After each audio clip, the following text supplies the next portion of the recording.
Hello everyone, welcome to One Code's video. I'm Walnuts, and today we're going to be talking about the board game Galaxy Trucker and its Do What expansion. Ooh, that's a good one. I'm gonna start with this. Woo, That's rocket. a good one. I got a rocket. Got a rocket.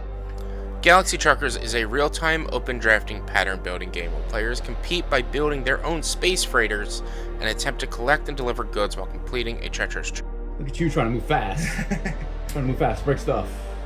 The Do What expansion adds a turn-based drafting mode, VIP crew, and special missions to run. We didn't get into the special missions, but we did play the turn-based drafting and the VIPs. Oh no! Come on. He's conflicted, everyone. Well, it's because I just put a shield here, and I just got another shield, and I have my space being taken over by the VIP spot. No, say it ain't so.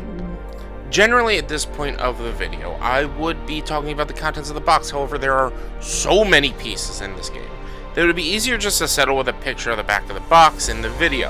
I understand how intimidating this may be with the number of pieces, but once you get into playing, it all makes sense, with most pieces being used by the end of the play session.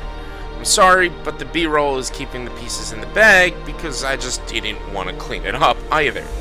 The game is played across 3 rounds if you decide to do the Transgalactic Trek mode. We just decided to play a couple of level 1 games, so you first place the blue level 1 flight board down, and there's a learn how to play mode on the other side of this flight board for new players. We did that in one go, and then we did the non-newbies on the other. Then you shuffle out the adventure cards and divvy them up into several piles, 4 piles, 3 that can be looked at and 1 that stays a mystery, and we'll get into how these are used later. Next, you give each player a triple-sided board and play on the blue level 1 side that you see us on right now. Every player gets a cockpit and places that in the middle of the ship, and from there, setup is almost done. The last thing you do is place all the ship tokens in the middle of the play space face down, and you're basically ready to play. Once all players are ready, you flip the sand timer to the 1 icon, and at the same time, with one hand, players must reach into the pile, pick a token, bring it back, then look at it, and decide either to build their ship, store their part, or place it back into the pile. Each board has 2 open spaces to store parts, so if a player finds one they want, they can hold it. However, if they do not get that part placed, they will lose points at scoring.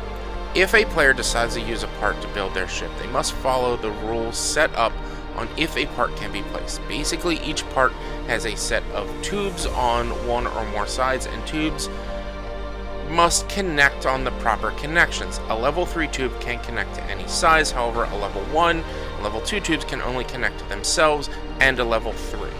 Parts must also be placed so that they connect to all tubes to the connecting parts. For example, if you're placing in a corner between 2 parts, the tubes must match on all sides, and if one side is a blank side on a part, it cannot connect. There are also rules about placing lasers, alien quarters, crew quarters, engines, and cargo depots that we aren't going to get into the specifics, but mostly you need to know that nothing can be placed in the way of an engine or a laser.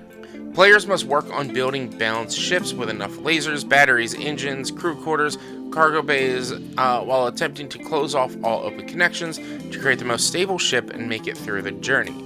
During the ship build phase, players can also choose to look at the 3 piles of adventure cards to get a hint at what they need to prepare for. However, they are taking time away from being able to build.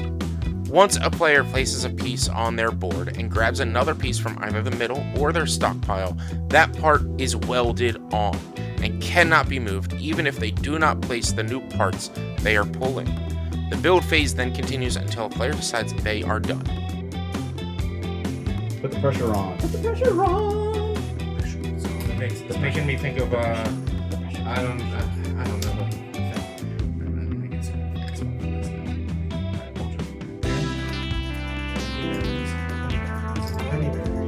He needs batteries. He needs batteries. Once determined they are done, they flip the timer to the S icon. They can no longer place any pieces, and the remainder of the players must finish by the time the timer ends. On levels 2 and 3, there are several spots to flip the timer as an intimidation, letting players know that their time is running short. However, the timer cannot be flipped again until the time has run out, and the same rules applies for when flipping to the S.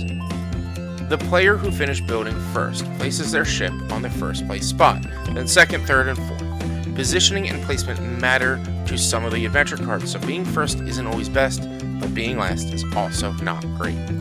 Once the build phase has completed, each player looks to the player on their left to make sure their parts are placed legally. If not, they must remove all illegal parts and move to their storage. Once determined that all players are in properly built ships, the adventure starts. You gather up your crew and energy tokens and anything else that you may need to collect from your ship being built, and get ready to go to the adventure deck. America's ready. She's gonna flip over first because she's the leader.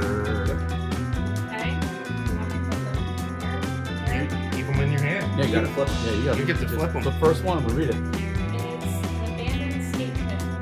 5. So you need 5 crew members. If you choose to do this, you need 5 crew members, and it sends you back 1 day. But if you do it, you get a yellow and a green cube. So do aliens count as people? Because she's got 4 people, I have 4 people. and the alien makes the difference. The players shuffle their adventure deck, and the player in first place draws the first card and dictates the part of the adventure. This part of the game can be fairly passive, as it is the quicker part of the game. This is an aid to get to scoring portion of the game. Each adventure card can dictate finding a derelict ship, meteor shower, space pirate attack, or cargo collections, and so much more. The cards have different icons that will show from what position they come from, for first to last, and where they attack from, left to right or front, and all different situations, and can be different in each game, is very replayable. To go fully over all the adventure cards would make this video so much longer, so we'll just let you get the game to check them out yourselves. Once the adventure is complete, the players are then scored with credits on cargo delivered, ship beauty, position, and they lose credits based on damaged parts in their storage slots. If any player has less than 1 credit, they lose. Otherwise, everyone wins. However, the player with the most credits wins more. At that point, the adventure is over, and you can move on to the transgalactic trek, discarding all used adventure cards, wiping each player's boards, flipping to the next level, and setting up the adventure cards based on level 2 game board. There are also special tiles for each player if you're playing the transgalactic trek that we didn't really get into. When playing, we did also attempt to do the turn-based building mode. I personally was not a fan of this mode, as how it works is each player is given 8 action tokens, then on their turn they can take as many actions as they want, that each can cost a different amount of tokens. Once they run out of action tokens or decide they don't want to take any more actions, they end their turn. Each new turn they recover 5 action tokens, so you are most effective ending each turn with 3 or fewer tokens. My issue with this mode is that the building phase can run incredibly long. We ran through both the turn-based and simultaneous game modes, and the turn-based took us over an hour to build 1 ship, while the full game with building and adventure took only about 30 minutes. I would much rather get the transgalactic trek going instead of sitting for the turn-based mode. I do feel that turn-based could be good for one-off runs with the missions added in the Do What expansion, as those ships require a little bit more strategy and time to build. As you can see in the video playing in the back, we are actually getting ready to go into the exploration and adventure mode, and we're only about 7 minutes in, so it is a very quick run. The Do What expansion also adds a VIP that requires a specific build setup, and adding them provides a reward at the end of each adventure that can increase the credits you gain. For example, I looked at one card that was the Influencer. They need a port at the front of the ship, and they add additional credits for every piece behind that cargo bay. Overall, the main core of this game is the shipbuilding, and the adventure can be very passive. That's not to take away the fun the adventure cards can be, however, generally they affect the first and last phase players more than any in the middle. As adventure moves on, the positioning can change, and a player can be forced to give up if they run out of crew or engine power. The adventure is primarily a setup for scoring, the ability to gather additional cargo, gain more credits, to be the better winner. I had a lot of fun with this, and even though I lost both games that we played, it was a fun, quick strategy game with a lot of replayability and customization. The Do What expansion adds the longer build phase with the turn base, but also makes the adventures more interesting with the missions they have, and I would love to try it.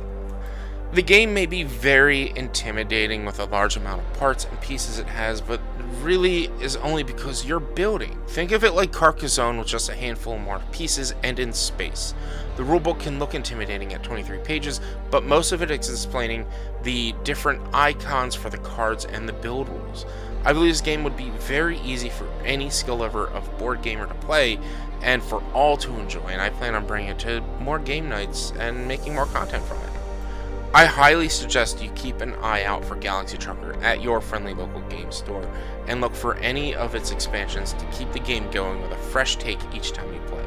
The developer CGE always bring out the most intimidating looking games with some of the easiest rule sets to ever get into. I thank CGE on giving us the opportunity to get into this game. However, that's it for me here. If you want to see more of an in-depth vlog and our full play session, or most of it, I'll be posting a vlog style Let's Play over on my channel, so please keep an eye out for that. Otherwise, I think that's a show. If you'd like to see more of our content, check us out on Facebook.com/OneQuestOnline, Instagram at Threads at @1_Quest, Blue Sky at one-quest.com, and be sure to listen to the podcast on Thursdays every week where all podcasts are available. And we'll see you all in the next one.